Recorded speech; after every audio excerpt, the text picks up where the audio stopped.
중국 우한에 있는 우리 교민들이 내일부터 정부가 마련한 전세기를 타고 차례로 귀국길에 오릅니다. 귀국을 희망한 720명 가운데 신종 코로나 의심 증상이 없는 교민들만 우선 송환하기로 했습니다. 정부가 우한 교민들을 충남 아산과 충북 진천의 시설에 격리 보호할 것이란 방침이 알려지자 지역 주민들이 크게 반발했습니다. 오늘 하루 국내 추가 확진자는 없었지만 유증상자 28명이 격리돼 검사를 받고 있습니다. 중국에선 신종 코로나 확진자 수가 6,000명을 넘어섰고 사망자 수는 132명으로 집계됐습니다.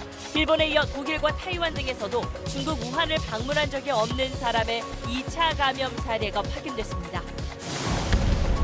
서울대가 뇌물수수 등 혐의로 재판에 넘겨진 조국 전 법무부 장관에 대해 직위 해제를 결정했습니다.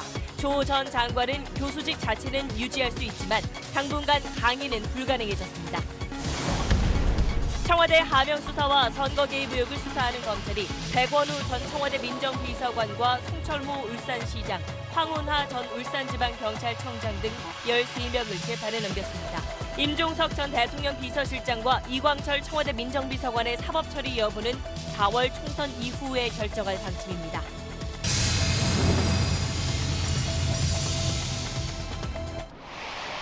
수소 전기차가 도시를 밝히는 시대로 현대 수소전기차. 네, 여러분 오늘도 8시 뉴스에선 신종 코로나 바이러스 소식 자세히 전해드리겠습니다. 정부가 내일부터 이틀 동안 중국 우한에 전세기 4편을 보내서 우리 국민을 데려오기로 했습니다. 귀국을 희망한 720명 가운데 증상이 없는 사람을 일단 데려올 방침입니다. 교민들은 김포공항을 통해서 들어온 뒤에 충북 진천과 충남 아산에 있는 공무원 교육시설로 이동해서 의료진과 함께 2주 동안 지내게 됩니다. 첫 소식 김혜영 기자입니다. 우한 교민을 송환할 전세기. 내일 오전 10시와 낮 12시 각각 인천국제공항에서 출발해 저녁 늦게 차례로 돌아올 예정입니다. 모레도 2편을 같은 식으로 운영합니다. 탑승 대상은 귀국 신청한 720명 가운데 일단 감염 의심 증상이 없는 교민들입니다. 현지의 검역에 관한 법령과 검역 절차를 존중을 하고 이 부분을 이해를 해서 우선 무증상자에 대해서만 이송을 하도록 결정을 하였습니다. 중국은 37.3도 이상의 발열 등 의심 증상을 보이는 승객은 전세기를 타지 못하고 우한에서 격리 조치될 거라고 통보했습니다.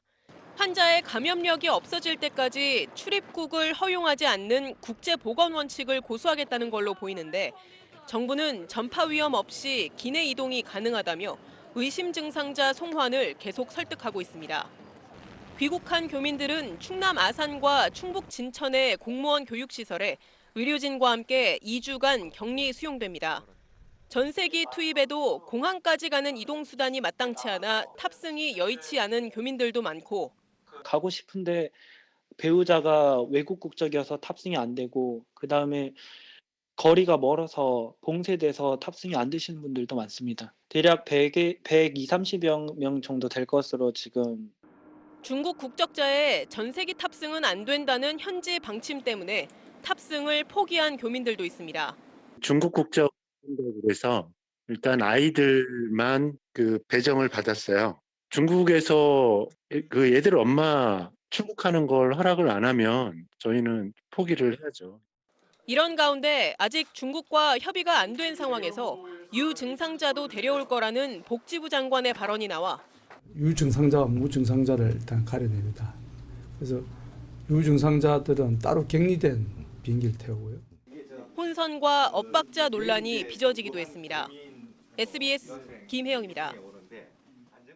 정부가 지금 가장 신경 쓰고 있는 건 전세기 안에서 혹시라도 감염될 가능성을 차단하는 겁니다.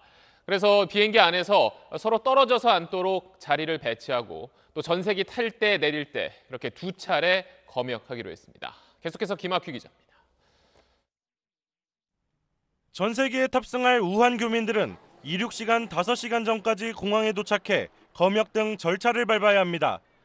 신종 코로나 바이러스 의심 증상 검사를 중국 의료진과 한국 의료진이 함께 진행합니다.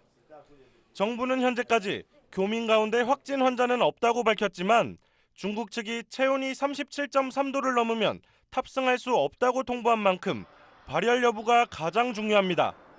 전세기는 404석짜리 보잉 747, 276석짜리 A332대입니다. 비행기 안에서는 탑승자들 간 감염을 막기 위해 앞과 뒤, 양옆을 비워두는 형태로 자리를 배정하기로 했습니다. 좌석 배치도 소위 다이아몬드식 배열로 해서 지그재그로 해서 최대한 접촉의 빈도를 최소화하는 방식으로 좌석을 배정을 하고, 기내 공기는 헤파 필터라는 여과 장치를 통해 걸러지는 만큼 음압시설 같은 별도의 장비는 준비되지 않은 것으로 알려졌습니다. 3시간 비행 뒤 저녁 7시와 9시쯤 김포공항에 도착하면 다시 한번 발열과 기침, 인후통 여부 등 검역이 이뤄집니다. 탑승 시부터 시작해서 기내 입국 시 그래서 나웃까지 감염 관리를 저희들이 절차별로 지금 준비하고 있는 중입니다. 의심 증상이 확인되면 격리 시설로 옮겨져 검사를 받게 되고 결과가 나올 때까지 그곳에서 체류해야 합니다. 별다른 이상이 발견되지 않으면 진천 공무원 인재개발원과 아산 경찰인재개발원으로 이동해 14일간 격리 수용됩니다. SBS 김학규입니다. 우한에서 데려온 사람들이 머물 곳을 정부는 처음에는 천안 쪽으로 논의를 하다가 들으신 대로 충남 아산과 충북 진천으로 오늘 최종 발표했습니다. 수용 능력과 의료 지원 측면에서 더 적합하다는 게 그 이유입니다. 이러자 아산과 진천 주민들은 농기계로 도로를 막아서며 강하게 반발하고 있습니다. 유수환 기자입니다. 트랙터와 경운기 10여 대가 아산 경찰 인재개발원 진입로를 가로막았습니다. 주민 100여 명은 손팻말을 들고 결사 반대를 외칩니다. 직원이면 다른 사람 두고 당신을 무한 들어가려고 그래. 아산 주민들은 원래 천안 두 곳이 격리시설로 정해졌는데 해당 지역 반발이 거세자 아산으로 바뀌었다고 주장합니다.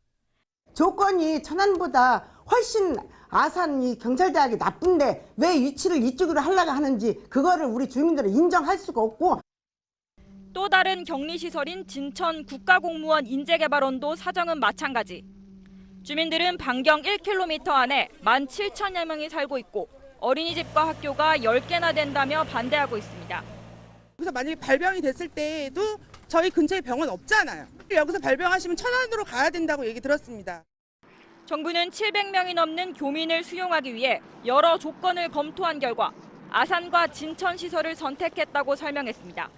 시설의 규모와 규모 등을 고려하였습니다. 두 번째로 방역과 의료시설과의 협력이 가능한지 여부를 중점적으로 살펴보았고, 아산과 진천 두 시설을 합치면 850여 개의 객실로 1인 1실의 방역 원칙을 지킬 수 있습니다. 정부는 격리되는 교민들이 증상이 없는 사람들이라며 감염을 막기 위해 최선을 다하겠다고 밝혔지만 두 곳 주민들은 농성을 계속 이어가겠다는 입장입니다. SBS 유수환입니다. 우리보다 앞서 중국에 전세기를 보낸 일본은 오늘 200여 명을 데리고 왔습니다. 그 가운데 12명이 열이 있거나 기침 증세가 있어서 격리됐습니다. 이 소식은 도쿄에서 유성재 특파원이 전해왔습니다. 중국 우한에 머물던 일본인 206명이 전세기 편으로 오늘 오전 도쿄 하네다 공항에 도착했습니다. 다른 공항 이용자들과의 접촉을 피하기 위해 별도의 전용 통로를 이용했습니다. 迅速にこういった形でチャーター便で戻していただけることができて、大変ホッとしていると。 비행기에 동승한 정부 파견 의사가 승객 전원의 건강 상태를 확인했는데 5명이 발열 또는 기침 증세를 보여 착륙 직후 공항에서 가까운 지정 병원으로 격리돼 정밀 검사를 받았습니다. 검사 결과 남성 2명에게서 폐렴 증세가 포착돼 음압병실에서 치료를 받고 있습니다. 다른 귀국자들은 버스로 국가 지정병원으로 이동해 감염 검사를 받았습니다. 이 가운데 7명이 두통 등의 증상을 호소해 입원 조치될 예정이고 나머지는 치바현의 호텔로 이동해 검사 결과를 기다리고 있습니다. 일본 정부는 이들에게 앞으로 2주 동안 자택이나 정부가 마련한 숙박시설에 머물면서 외출을 하지 말라고 요청했습니다. 대다수가 가족 감염을 우려해 호텔 체류를 희망했지만 일부는 자택 대기를 택한 것으로 전해지면서 자택에 머물 수 있도록 한 정부의 대응이 안일한 것 아니냐는 비판도 나오고 있습니다. 일본 정부는 오늘 밤과 내일 전세기를 우한에 보내 일본인 체류자 400여 명을 추가로 귀국시킬 계획입니다. 도쿄에서 SBS 유성재입니다. 중국에서는 신종 코로나 바이러스에 감염된 환자가 오늘 6천 명을 넘어섰습니다. 그동안 유일한 청정 지역이었던 서부의 티베트에서도 처음으로 의심 환자가 나왔습니다. 지난 2003년 사스가 퍼졌을 때 중국에서 확인된 환자가 한 5,300명 정도 됐었는데 벌써 그 숫자를 넘어선 겁니다. 다만 치사율로 보면 이번 신종 코로나 바이러스는 사스의 4분의 1 수준이라는 분석입니다. 더 자세한 내용은 베이징 특파원을 연결해서 알아보겠습니다. 자, 송욱 특파원, 지금까지 봐서는 사스가 이번 신종 코로나 바이러스보다 덜 치명적이지만 전염성은 더 강하다고 볼 수 있겠네요. 네, 신종 코로나 바이러스는 사스보다 교활하다. 중국 질병예방통제센터의 수석과학자가 한 말입니다. 사스의 경우 증세가 뚜렷해서 상대적으로 쉽게 환자를 구별하고 격리할 수 있지만요. 신종 코로나 바이러스는 초기 증세가 심하지 않은 감기 같아서요. 그만큼 대응이 늦어지고 방역이 어렵다는 겁니다. 이 바이러스가 언제까지 이어질지 이게 가장 궁금하고 또 걱정되는 부분인데 또 곧 정점에 이를 거라는 주장도 나왔어요. 네, 이번 신종 코로나 바이러스 전쟁을 현장 지휘하고 있는 중란산 원사의 전망인데요. 향후 일주일 또는 열흘 사이에 확산세가 절정에 이른 다음에 안정될 거라고 예상했습니다. 가오프 질병예방통제센터 주임도요. 다음 달 8일이나 그 이전에 전환점이 있을 것이라고 말했습니다. 발원지인 우한을 봉쇄한 데 이어서 춘제 연휴를 연장하고요. 또 지역 간 이동을 최소화한 덕분에 사람들이 자체 격리된 상태에서 증상 여부를 확인할 수 있고 그 사이 최종 14일에 잠복기가 지난다는 겁니다. 하지만 홍콩의 전문가는요. 베이징이나 상하이를 비롯한 중국 5대 도시에서 4월이나 5월에 발병률이 절정에 이를 것이란 엇갈린 전망을 내놓고 있습니다. 자, 그런데 홍콩에서 오늘 백신을 만들었다 이런 이야기가 있던데 그건 확인된 내용인가요? 홍콩대 연구팀은 확진자에게서 추출한 바이러스로 백신을 만들었다고 했고요. 중국 질병예방통제센터도 백신 개발에 착수했다 이렇게 밝혔습니다. 하지만 임상시험과 최종 개발까지 최소한 수개월에서 1년은 걸리고요. 어렵게 만든다 쳐도 바이러스가 변이하면 효과가 없어서 섣부른 기대는 하지 않는 게 나을 것 같습니다. 17년 전 사스와 5년 전 메르스도 아직 예방 백신은 없습니다. 지금까지 베이징에서 전해드렸습니다. 시진핑 중국 국가주석은 신종 코로나 바이러스를 악마라고 부르면서 이제 자신이 직접 상황을 챙기겠다고 나섰습니다. 그러면서 6천 명이 넘는 의료진을 우한에 집결시켰는데 정작 환자들은 우한에서 병상 하나 찾기가 쉽지 않다고 합니다. 중국 상황은 계속해서 정성엽 특파원이 전하겠습니다. 시진핑 주석은 신종 코로나 바이러스 방역을 악마와의 전쟁이라고 선포했습니다. 科学防治，精准施策，我们一定会战胜。 선전포고가 떨어지기가 무섭게 바이러스 전쟁을 수행할 의료진들이 우한으로 몰려들었습니다. 중국의 방역 역량을 총동원해 6천여 명을 집결시켰습니다. 所有人都是主动要求上战场的，疫情嘛就是命令。 전투복을 입고 누비는 군인들로 인해서 우한엔 실제 전쟁터 분위기가 감돌았고 의약품과 생필품이 무더기로 공수됐습니다. 지난주부터 짓기 시작한 응급격리병원들은 벌써 모습을 갖추기 시작했고 낡은 병원을 개보수한 응급병동은 불과 이틀 만에 문을 열었습니다. 의료진들도 정신무장에 나섰습니다. 스스로 긴 머리를 짧게 자르거나 아예 삭발을 하는 모습이 SNS를 통해 퍼져나갔습니다. 봉쇄에 지친 시민들은 집 창문을 열고 합창을 하며 서로를 격려했습니다. 하지만 발열 증세를 호소해도 이 병원 저 병원을 전전해야 하고 격리 입원 진단을 받았어도 자리가 없어 통원하는 환자들이 수두룩합니다. 비닐팩으로 마스크를 만들어 쓰기도 하고 기본 약품조차 모자란 병원도 많습니다. 那他现在已经确诊了吗？没有办法确诊呀，武汉这边现在武汉这边很难确诊，就是他没有那个试剂盒可以给你确诊。 중국 당국은 상황을 이 지경으로 만든 지방정부 책임자들을 문책하겠다고 나섰지만 이마저도 책임 떠넘기기 아니냐는 비판이 제기되는 실정입니다. 베이징에서 SBS 정성엽입니다. 이런 가운데 중국에 다녀오지 않았는데도 바이러스에 감염된 사람이 일본에 이어 다른 나라에서도 또 확인됐습니다. 세계보건기구는 증상이 없는 감염자도 바이러스를 옮길 가능성이 있다고 경고했습니다. 이 소식은 한지연 기자가 전하겠습니다. 타이완에서 중국 우한을 다녀온 여성의 50대 남편이 신종 코로나 바이러스 감염증을 확진받았습니다. 이 남성은 부인의 자택격리 기간 중 병에 감염된 것으로 추정됩니다. 일본에선 이번 달 중국 우한에서 온 여행객들을 2차례 태운 60대 운전기사가 관절통과 기침이 심해져 25일 병원에 입원했다 어제 확진 판정을 받았습니다. 독일에서도 국내 접촉을 통한 첫 감염자가 확인됐습니다. 33살 남성이 지난 19일 중국 상하이에서 출장차 입국했던 중국인 여성 동료에 의해 감염됐는데 이들은 교육 프로그램에서 같은 조로 움직인 걸로 드러났습니다. 그동안 중국 밖 환자들은 모두 중국을 방문한 경우였지만 어제 하루 사이 중국 밖에서 사람 대 사람 간 2차 감염이 속속 확인된 겁니다. 지역사회 감염 우려가 전 세계로 퍼져가는 가운데 세계보건기구 WHO 대변인은 무증상 감염자도 바이러스를 옮길 수 있다고 경고하고 나섰습니다. 입국 단계의 검역에서 걸러지지 않은 더 많은 감염자들이 이미 지역사회에서 활동하고 있을 가능성도 배제할 수 없게 된 겁니다. 통상적으로는 코로나 바이러스의 경우에는 증상이 발현된 이후에 감염이 나타나는 것으로 현재 그 부분에 대해서는 여러 가지 자료들을 좀 더 분석을 해야 공식적인 입장을 말씀드릴 수 있습니다. 국내에서도 4명의 확진 환자와 접촉한 사람 수가 387명에 이르는 데다 중국에서 매일 3만 명 안팎의 사람들이 국내로 유입되면서 불안감은 계속 고조되고 있습니다. SBS 한지연입니다. 신종 코로나 바이러스에 불안한 사람들을 더욱 걱정하게 만드는 영상들이 요즘 인터넷에 계속 올라오고 있습니다. 저희는 그렇게 떠도는 소문이 사실인지 아닌지 며칠째 계속 검증하고 또 여러분의 제보도 받고 있습니다. 오늘은 공포를 조장하는 영상의 출처가 어딘지 또 어떻게 퍼진 건지 알아봤습니다. 이경원 기자입니다.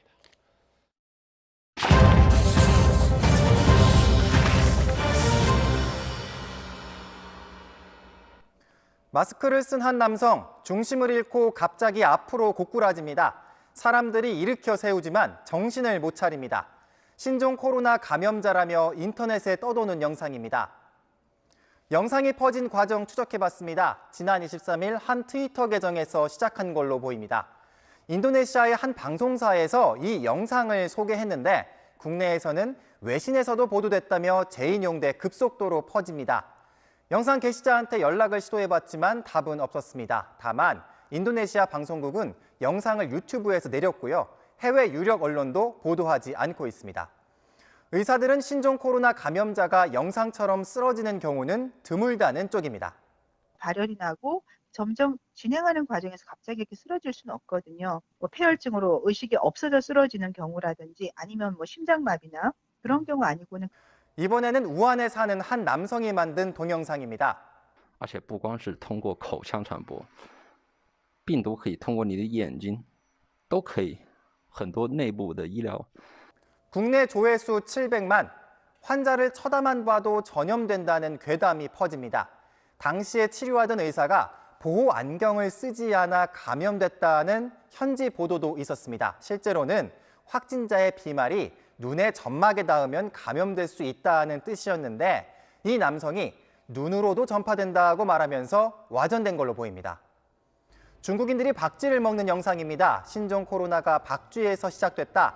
중국인들이 즐겨 먹어서 그렇다는 식으로 소문이 납니다. 그런데 이 영상은 한 중국인이 3년 전 서태평양 팔라우에서 촬영한 겁니다. 신종 코로나와는 무관합니다.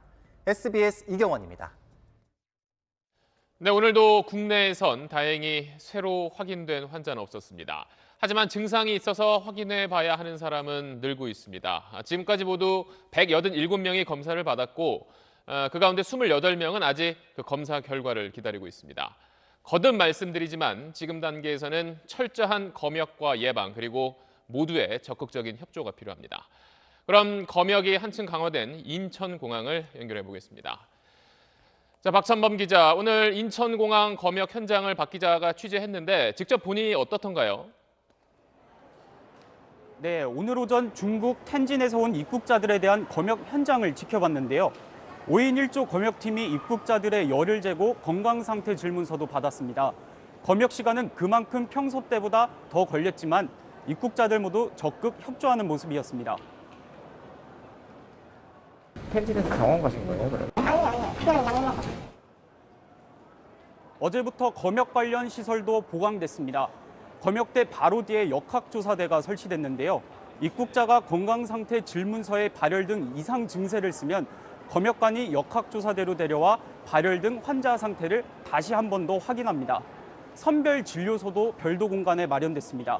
의료진 2명이 입국자 진료를 보다가 조사 대상 유증상자나 의심 환자를 발견하면 즉시 격리하거나 강제 이송 조치를 내릴 수 있습니다.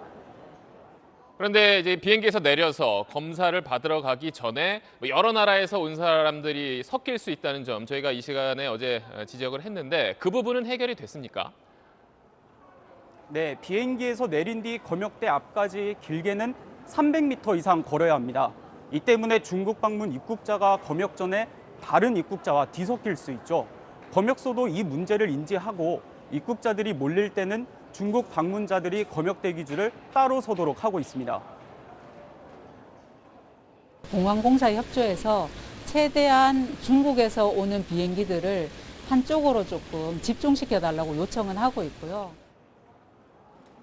검역당국은 이 밖에도 환승 통로를 일부 폐쇄해 중국을 출발해 인천을 거쳐가는 환승객도 모두 검역조사대를 통과하게끔 조치를 했습니다. 지금까지 인천국제공항에서 SBS 박찬범입니다. 의심 증상이 있을 때는 1339번으로 먼저 전화를 하라고 저희도 여러 차례 말씀드렸습니다만 그 전화를 받는 사람이 부족해서 연결이 잘 되지 않는다는 지적이 있었습니다. 그래서 보건당국이 상담 인력을 늘리겠다고 했는데 그러면 지금 어떻게 사람을 뽑고 있는지 안상우 기자가 취재해봤습니다. 한 아르바이트 모집 사이트입니다. 질병관리본부 이름으로 단기직 아르바이트 모집 공고가 뜹니다. 질본에서 1339 센터 운영을 위탁받은 업체가 콜센터 상담 인력을 구한다며 올린 겁니다. 신종 코로나 바이러스 감염이 의심돼 1339에 전화한 사람들의 신고 내용을 듣고 사안의 경중을 판단해 지역 보건소나 역학조사관에게 연결해주는 업무를 담당하는데 근로조건에는 초보도 가능하다고 돼 있습니다. 의학이나 보건학이나 이런 거 종사자가 아닌데 지원 가능하고요. 하루 교육학 바로 업무치 가능하고요. 앞서 상담 인력이 부족해 전화 연결이 안 된다는 지적을 받은 질본은 보건의료 전문 인력 19명을 추가 투입했다고 밝혔습니다. 또 2월 중순까지 110명을 추가 배치한다는 계획인데 인력 충원이 급한 상황이다 보니 위탁업체에서 단기 아르바이트 채용에 고육책을 쓴 겁니다. 이번 신종 코로나 감염증 사태에서 계속 어떤 상황 문제가 생기기 때문에 주의 깊게 관찰하면서 정확한 판단을 내려줘서 지시를 해야 되는 그런 상황인데 상식적으로 좀 이해하기 힘드네요. 일단. 최소한의 전문성은 갖춰야 하는 게 아니냐는 지적이 나오자 해당 모집 공고는 내려진 상태입니다. 콜센터 위탁 운영 업체 측은 지원자들에 대한 서류 평가나 면접을 통해 최대한 전문성을 갖춘 인력을 채용하려 했다고 해명했습니다. SBS 안상우입니다. 최근 손 세정제나 마스크를 찾는 사람이 늘어나자 그걸 노리고 또 한몫 챙기려는 사람들이 있습니다. 하룻밤 사이에 가격을 몇 배나 올리는가 하면 했던 계약을 취소한 뒤에 값을 더 올려서 다시 파는 경우도 있습니다. 이 내용은 민경호 기자가 전하겠습니다. 중국인을 위시한 관광객들의 마스크 대량 구매는 오늘도 이어졌습니다. 因为我们香港政府那个现在没有口罩供应了，所以我们只能跑去其他地方买口罩，很多口罩，就很方便我们这边去购买。 품귀 현상을 빚을 만큼 수요가 폭증하자 인터넷 쇼핑몰에선 폭리를 취하려는 얌체 상온이 등장했습니다. 마스크 60개 들어있는 한 박스가 4만 원대였는데 그 다음 날 새벽에 보니까 이제 8만 원대로. 이미 결제했는데 재고가 떨어졌다며 일방적으로 계약을 취소한 뒤 값을 올려 파는 경우도 있습니다. 손 세정제를 평소보다 4배 비싸게 팔면서 폭발적인 구매로 밥을 안 먹어도 배가 부르다는 글을 올린 판매자도 있습니다. 하루빨리 물건을 확보하려는 소비자들의 불안한 심리를 일부 업자들이 폭리를 취하는 데 이용하고 있는 겁니다. 실제 인터넷 커뮤니티에선 가격만 급등하고 물건을 구하긴 힘들다는 하소연들이 쏟아지고 있습니다. 마스크 값이 급등하고 계약이 취소됐다며 소비자원에 접수된 상담도 이틀 새 50건이 넘습니다. 쿠팡과 지마켓 등 국내 인터넷 쇼핑몰은 폭리를 취하는 판매자들에게 평소 수준으로 가격을 내리라고 경고하고 있다며 변화가 없으면 판매 중지 조치도 고려하고 있다고 밝혔습니다. SBS 민경호입니다.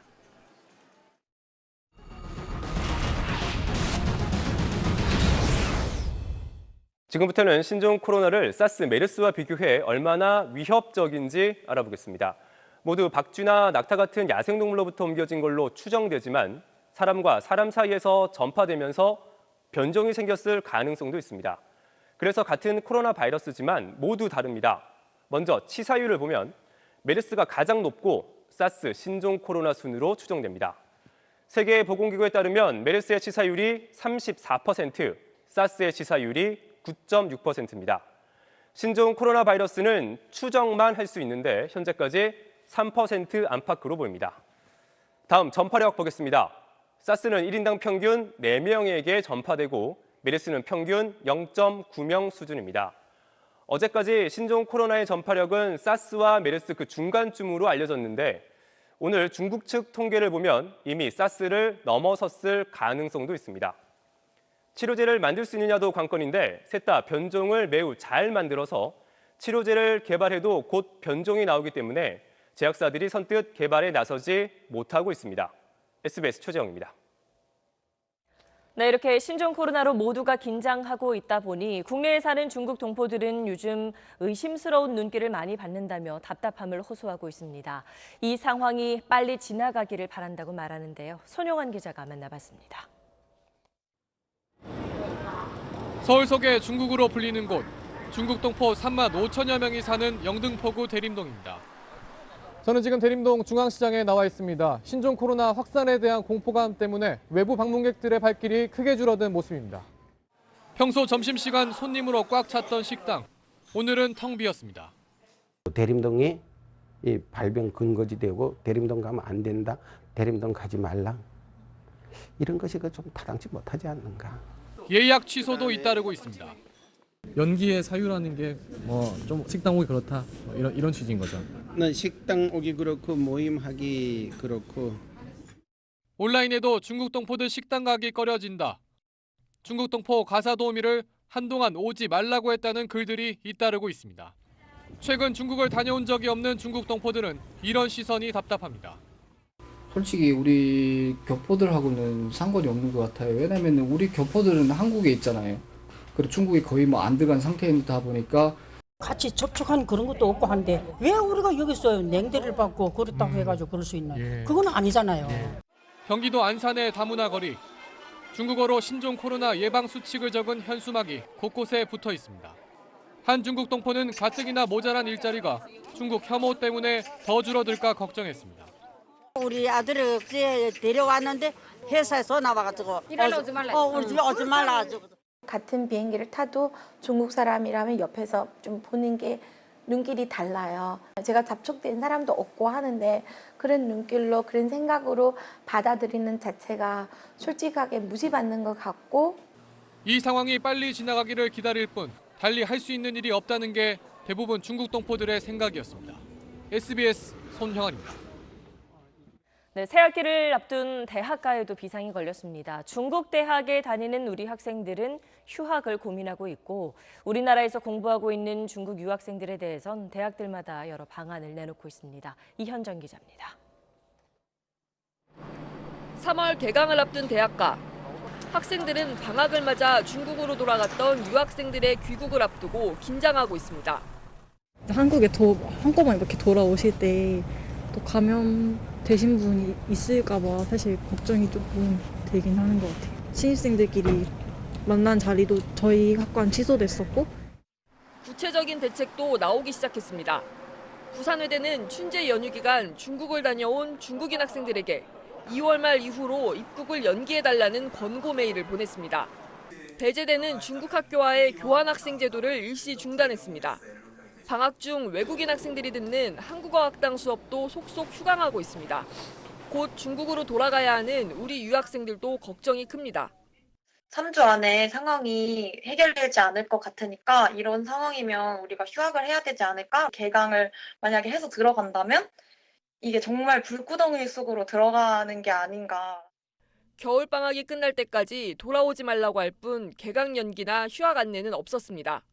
이게 심각한 상황이 아니다. 유언비어 퍼뜨리지 않게 잘 막아달라. 일단 학교에 돌아오지 말고 소식을 전해주겠다라는 답변만 계속 되풀이되는 상황입니다. 어학연수를 포함해 중국에서 대학교 이상 과정을 밟는 한국인은 5만 명, 한국 유학 중인 중국인은 7만 명에 달합니다. SBS 이현정입니다. 이런 가운데 정치권에선 중국 우한을 다녀온 사람, 나아가 중국인들의 우리나라 입국을 아예 한시적으로 막자는 주장이 제기됐습니다. 지난주에 올라온 국민청원과 비슷한 내용인데 실제 이런 조치가 이루어질 수 있는지, 어떤 문제가 생길 수 있는지 박하정 기자가 알아봤습니다. 한국당 지도부에서 중국인 입국을 금지하라는 주장이 대놓고 나왔습니다. 중국인의 입국을 한시적으로 금지하십시오. 우리나라에 온 중국 관광객을 적극적으로 송환하십시오. 청와대 국민청원에선 중국인 입국 금지를 요구하는 청원 참여자가 57만 명을 넘었습니다. 하지만 정부는 고개를 가로졌습니다. 박능우 복지부 장관은 입국을 금지하는 건 큰 문제를 야기할 수 있다고 말합니다. 증세가 있는 사람만 대상으로 조치하는 게 옳다는 겁니다. 세계보건기구 WHO의 국제보건규약엔 감염자 혹은 의심자에 대한 입국 거부 권고만이 명시돼 있습니다. 지난해 7월 에볼라 바이러스가 퍼질 때도 WHO는 국제 공중보건 위기 상황을 선포하면서도 여행이나 교역을 금지하거나 국경을 닫아선 안 된다고 했습니다. 그러면 밀입국 같은 일이 생기고 관리에서 벗어나니 지역사회 감염 우려가 오히려 더 커진다는 겁니다. 증상이 혹시라도 발현됐을 경우에 아프다라고 떳떳하게 얘기하고 병원에 갈 수 있는 상황이 안 되잖아요. 오히려 그런 거가 지역사회의 감염을 증가시키는 원인으로 작용할 수가 있어요. 국제사회의 비난도 우려되는데 과거 사스나 메르스 사태 때도 우리 정부는 그런 조치는 안 취했습니다. 하지만 국제인권규범상으로도 제한적인 입국 금지 조치가 불가능하진 않다는 반론도 있습니다. 실제로 말레이시아는 우한시가 속한 후베이성 주민들의 입국을 막고 있고 방역이 취약한 북한은 중국 관광객에 대해서 전면적 입국 금지 조치를 내리고 있습니다. SBS 박하정입니다. 네, 신종 코로나 바이러스가 국내에서 퍼지는 걸 막기 위해서는 무엇보다 조금이라도 의심 증상이 있는 분들이 스스로 신고를 하는 게 중요합니다. 그런데 그런 환자에 대해서 잘못된 편견을 갖는 건 이런 자진 신고를 꺼리게 하는 한 이유가 될 수 있습니다. 자세한 내용은 조동찬 의학 전문 기자가 전하겠습니다. 이비인후과 전문병원, 신종 코로나 바이러스 감염증 탓에 초비상입니다. 입구에서 중국을 다녀오는지 묻고 체온을 측정하며 마스크를 건넵니다. 별도의 선별진료소도 급하게 마련했습니다. 여기서 대기를 하면서 질병관리본부 1339나 강남구 보건소로 연락을 해서 지시를 받아가지고 거기서 출동하는 차를 타고 환자들도 대부분 마스크를 착용하고 병원을 찾습니다. 요즘은 코로나 바이러스가 많이 유행을 하고 있어서 걱정되는 마음에 쓰고 왔어요. 환자분들이 거부감을 좀 가지시고 화내시지 않을까 걱정을 했는데 오히려 고맙다 그러고 굉장히 협조적이고 이런 상황에서 온라인 등에서 나타나는 환자에 대한 그릇된 비난은 돌아볼 필요가 있습니다. 본인의 동의를 받고 세 번째 확진 환자의 심정을 병원 관계자를 통해 물었습니다. 댓글 같은데 본인이 공항을 빠져나왔다 이런 표현을 쓰는 데에 대해서 상당히 참 마음 아파하셨는데요. 당시에는 아무런 증상이 없었기 때문에 골목수로 그냥 제지 없이 통과한 것이지 빠져나왔다는 표현은 맞지 않는다고 말씀하셨습니다. 스스로 신고한 사람들을 몰아세운다고 또 욕한다면 앞으로 누가 스스로 신고할 마음이 생기겠느냐. 2015년 메르스 사태 당시 다리 골절 환자가 메르스 환자와 접촉한 사실이 드러날 경우 치료를 거부당할까봐 이를 숨겨 여러 명이 감염된 사례가 있었습니다. 성숙된 시민의식은 감염 확산을 막는 데 큰 도움을 줍니다. SBS 조동찬입니다. 네, 그럼 이번엔 전문가를 모시고 신종 코로나 바이러스를 차단하고 예방하기 위해서는 어떻게 해야 하는지 알아보겠습니다. 질병관리본부장을 지냈고 또 지난 2015년 메르스 사태 때는 한국과 세계보건기구의 합동평가단 공동단장을 맡으셨던 이종구 서울의대 교수와 이야기를 나눠보겠습니다. 교수님, 중국을 비롯해서 전 세계 환자가 늘면서 올해 3, 4월에 이번 사태의 절정이 될 거란 예상도 나오는데 지금 상황의 심각성을 어떻게 보시나요? 아마 이제 2주 정도 지나야지 중국에서 전국적으로 번졌는지 여부가 판단될 텐데요. 그런 상황이 이제 벌어진다면 아주 심각한 상황을 맞이할 것 같습니다. 중국에서 통제가 안 된다는 얘기고요. 그러면 우리나라에 들어오는 환자도 그만큼 늘어나게 되고 상당히 이제 어려운 상황에 처할 가능성이 많죠. 교수님께서는 이번 이 바이러스가 언제까지 갈 거라고 보시나요? 지금 상황에서는 이게 전혀 면역력이 없는 상황이고 그다음에 한 사람의 환자가 새로운 환자를 1.5명에서 2.5명 정도 만드는 거로 되어 있습니다. 그런 계산을 해보면은 이게 피크에 도달하는 것이 이제 한 3개월, 4개월 이후가 되고 거기서부터 이제 따지자면 뭐 올해 중반까지는 가지 않겠나. 최악의 경우에는 그렇게 생각을 하고 장기전에 대비를 해야 될 것으로 봅니다. 예. 결국 더 그러면 이제 검역 또 이런 예방 이게 더 중요한데 지금 입국 과정에서는 사실 뭐 전혀 증상이 없다가 나중에 지금 확진자로 확인되는 경우가 있어서 좀 걱정이 큰데요. 무증상 환자가 생긴다는 거는 이제 검역이 소용이 없다 이런 말로 이제 축약될 수 있습니다. 그 다음 대책은 이제 지역사회 전파가 일어나고 지역사회 전파가 일어나면서 환자가 많아지고 그러면 중증 환자가 생기고 거기에 따라서 이제 병원 감염도 생기고 이런 상황으로 흘러갈 가능성이 많기 때문에 일단은 거기에 대비를 해야 되겠죠. 그리고 이제 우한에 있는 이제 우리 교민을 데려오기 위해서 이제 전세기가 그곳에 가고 그래서 데려오는 분들을 이제 2주 동안 임시생활시설에서 이제 따로 생활을 하게 되는데 그래서 이제 그쪽에 가게 되는 지역 주민들이 좀 불안해하는 움직임도 있습니다. 이 조치는 지금 어떻게 보시나요? 그런 지역사회 그런 시설이 있다고 해서 감염이 직접 일어날 가능성은 거의 없습니다. 이런 방법이 현재로서는 최선의 방법이기 때문에 질병을 조기에 퇴치하기 위해서 서로 어려움을 나누는 그런 지혜가 필요하지 않을까 이렇게 생각합니다. 사실 뭐 몇 년 전 메르스 사태 때 교훈이 있기 때문에 지금 뭐 우리나라 많은 사람들이 뭐 의심 증상이 있으면 바로 신고를 하고 굉장히 잘 대처하고 있다는 평가가 있는데요. 앞으로 좀 어떤 점을 더 주의를 하면 될까요?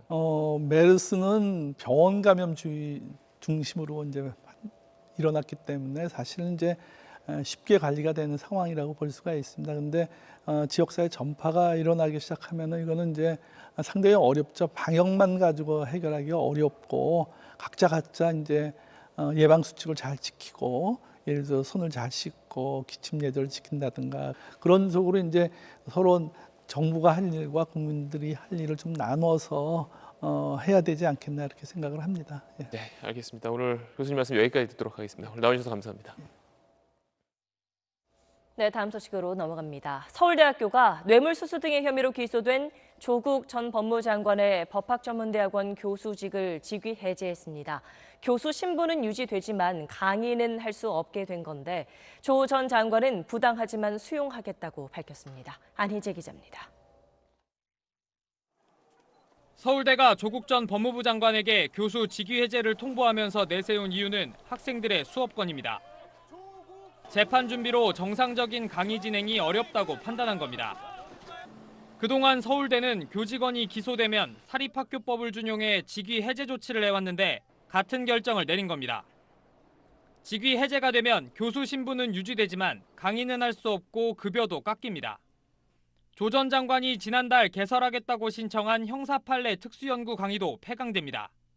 내일부터 소환시청 기간이라 개설된 상태인데 폐하하는 걸로 이렇게 처리하고 있는 것입니다.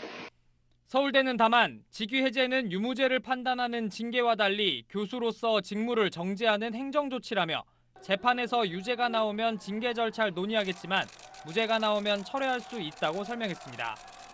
조 전 장관은 SNS를 통해 담담히 수용한다면서도 직위 해제가 징계로 인식되기 십상이고 재판 전 불리한 여론을 조성할 우려가 있다는 입장을 밝혔습니다. 지난해 10월 장관에서 물러난 직후 서울대 교수로 복직한 조 전 장관은 뇌물수수와 직권남용 등의 혐의로 불구속 기소됐습니다. SBS 안희재입니다. 청와대 선거 개입 의혹 사건과 관련해 검찰이 송철호 울산시장과 백원우 전 청와대 비서관을 비롯한 13명을 재판에 넘겼습니다. 오늘 기소는 윤석열 검찰총장의 직접 지시로 이루어졌습니다. 박원경 기자입니다. 울산시장 선거 개입 의혹 사건 등으로 검찰이 기소한 사람은 모두 13명입니다. 송철호 울산시장과 송병기 전 울산시 부시장 등 울산시청 관계자 7명과 황운하 전 울산지방경찰청장 등입니다. 한병도 전 청와대 정무수석과 백원우, 박형철 전 비서관 등 전직 청와대 관계자들도 포함됐습니다.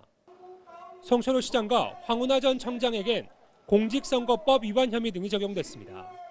검찰은 송 시장이 2017년 9월 황 전 청장에게 김기현 당시 울산시장 수사를 청탁했다고 공소장에 적시한 걸로 알려졌습니다. 백원우, 박형철 전 비서관에겐 김 전 시장 관련 첩보를 경찰에 넘긴 혐의가, 한병도 전 정무수석에겐 경선 불출마를 대가로 임동호 전 민주당 최고위원에게 공기업 사장 등을 제안한 혐의가 적용됐습니다. 윤석열 검찰총장은 오늘 이성윤 서울중앙지검장과 수사팀 관계자 등이 참석한 회의 뒤 기소를 직접 지시했습니다. 대검 관계자는 확보한 증거와 법리에 비춰 기소 근거가 충분하고 기소를 늦출 경우 총선에 영향을 줄 수 있다는 점을 참석자 대부분이 동의했다고 말했습니다. 이성윤 지검장은 황 전 청장 등에 대한 소환 조사 뒤 결정하자는 의견을 냈지만 다른 참석자들이 반대한 걸로 알려졌습니다. 박형철, 백원우 전 비서관은 이번 사건과 별개로 감찰 무마 의혹 사건과 관련한 직권남용 혐의로도 재판에 넘겨졌습니다. SBS 박원경입니다. 오늘 기소 대상에는 포함되지 않았지만 의혹을 받고 있는 청와대 전현직 관계자들에 대한 수사도 정점을 향하고 있습니다. 이광철 민정비서관이 오늘 검찰에 나왔고 임종석 전 비서실장도 내일 소환됩니다. 강청환 기자의 보도입니다. 청와대 하명 수사 의혹의 핵심 인물로 지목됐던 이광철 청와대 민정비서관이 검찰청사의 모습을 드러냈습니다. 조사에 성실히 임하겠다면서 자신이 소환에 응하지 않았다는 건 사실이 아니라고 해명했습니다. 1월 13일자로 그리고 1월 17일자 두 차례에 걸쳐서 검찰에 등기 우편을 발송했습니다. 이 등기 우편을 통해서 검찰의 출석 요청에 대한 저의 입장을 명시적으로 밝힌 바가 있습니다. 검찰은 이 비서관을 상대로 지난 2017년 10월 김기현 당시 울산시장 관련 비위 제보를 가공해 첩보 문서를 만들고 이를 경찰에 내려보낸 혐의를 추궁한 것으로 알려졌습니다. 임종석 청와대 전 비서실장은 SNS를 통해 내일 검찰에 출석한다며 검찰이 정치적 목적으로 짜맞추기 수사를 하고 있고 검찰총장이 검찰권을 남용했다고 비판했습니다. 검찰은 임 전 실장을 상대로 송철호 후보 단독 공천 과정에 개입했는지 여부 등을 조사할 예정입니다. 두 사람 모두 지난해 말부터 소환 요청을 받았지만 그동안 출석을 미뤄왔는데 태도가 바뀐 겁니다. 다른 관련자들이 재판에 넘겨지고 수사가 마무리되는 상황에서 검찰 조사를 미루는 게 유리하지 않다고 판단한 것으로 보입니다.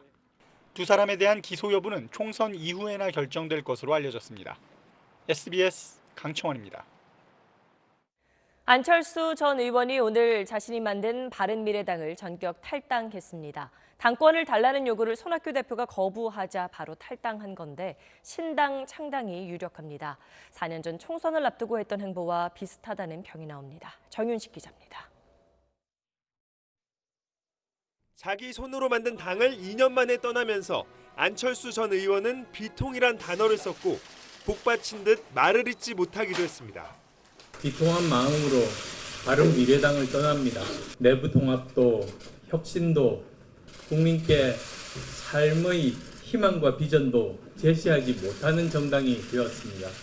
손학규 대표에게 당권을 내려놓으라고 요구했지만 손 대표가 이를 거부하자 하루 만에 탈당을 결행한 겁니다. 안 전 의원의 탈당에 대해 손 대표는 대화와 타협 없는 정치는 고립될 수밖에 없다고 촌평했습니다. 안 전 의원의 다음 행보는 신당 창당을 통한 독자 노선이 유력합니다. 당내 안철수계 의원들은 권은희 의원을 제외하면 모두 비례대표라서 바른미래당을 탈당하면 의원직을 상실합니다. 단 당이 제명과 출당 조치를 해주면 의원직을 유지할 수 있는데 손 대표 측은 그렇게 해줄 생각은 없다고 못 박았습니다. 당내 다른 지역구 의원들은 아직 안철수 신당보다는 호남 기반 정치 세력의 소통합에 더 관심을 두는 분위기라 만약 신당의 현역 의원이 권 의원 한 명뿐이라면 신당의 총선 기호는 10번이나 11번이 될 수 있습니다.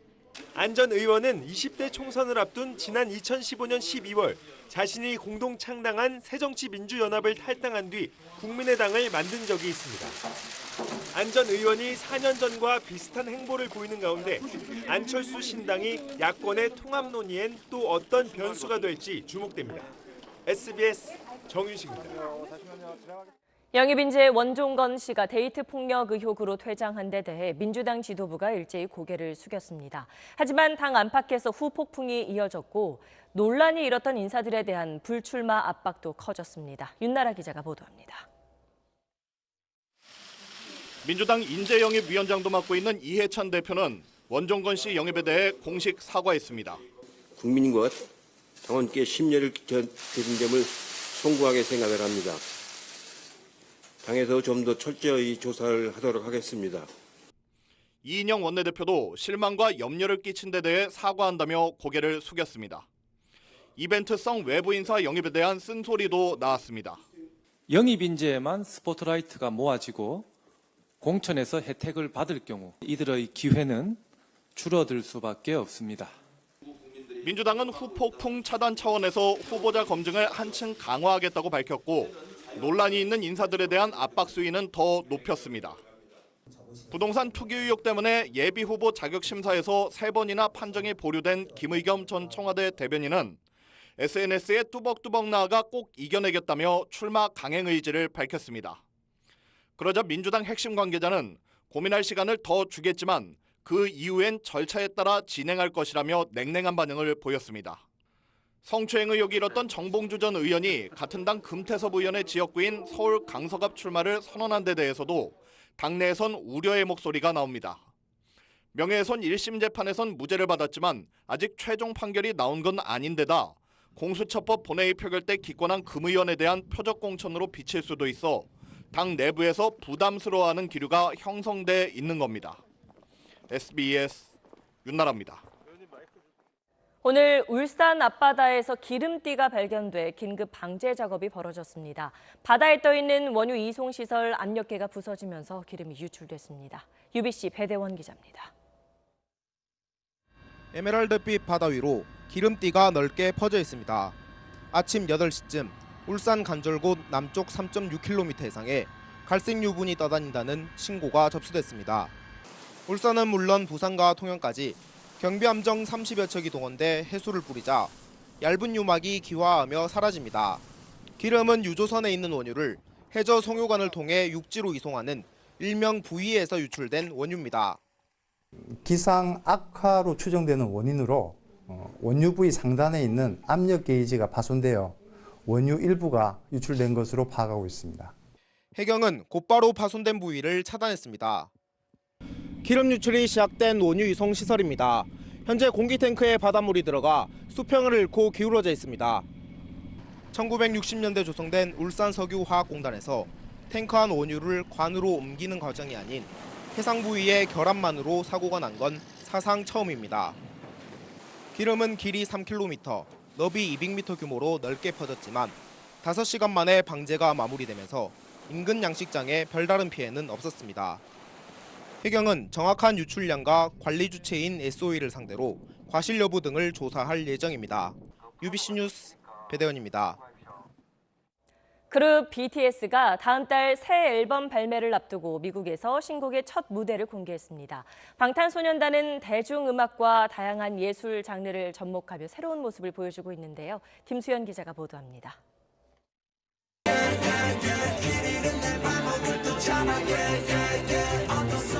방탄소년단의 신곡 블랙스완은 진정한 음악의 의미를 알게 된 예술가로서의 고백을 담은 곡입니다. 방탄소년단은 미국 CBS 방송의 제임스 코든 쇼에서 공개한 블랙스완의 첫 무대에서 몽환적인 느낌의 숲속 호수를 배경으로 맨발로 강렬하면서도 서정적인 퍼포먼스를 선보였습니다. 슬로베니아의 현대무용단이 참여한 블랙스완의 아트 필름에서처럼 예술성을 강조했습니다. 방탄소년단이 현대미술과 협업한 커넥트 BTS의 서울 전시도 시작됐습니다. BTS에 관한 전시라기보다는 BTS의 음악이 보여주는 다양성을 키워드로 안토니 곰리 등 유명 작가 22명이 런던, 서울, 뉴욕 등에서 참가하는 전시입니다. 또 음악과 미술의 만남뿐만 아니라 다양한 언어, 문화, 경험들이 서로 연결되어 함께 긍정의 메시지를 공유할 수 있다는 점에서 무척 의미가 있다고 생각합니다. 이제 BTS 앨범을 보면서 예술적이라고 느끼는 이유는 BTS가 세상을 이해하는 방식이 그만큼 다양하고 역동적이기 때문에 가능한 것 같고요. 그 관점에서 이번 프로젝트 전시를 보시면은 경계를 넘고 다양한 장르와 만나며 더 넓고 깊어지는 BTS 월드. 새 앨범에 대한 기대 속에 방탄소년단은 빌보드 소셜 50 차트 163번째 1위로 최다 2위 타이를 기록했습니다. SBS 김수현입니다.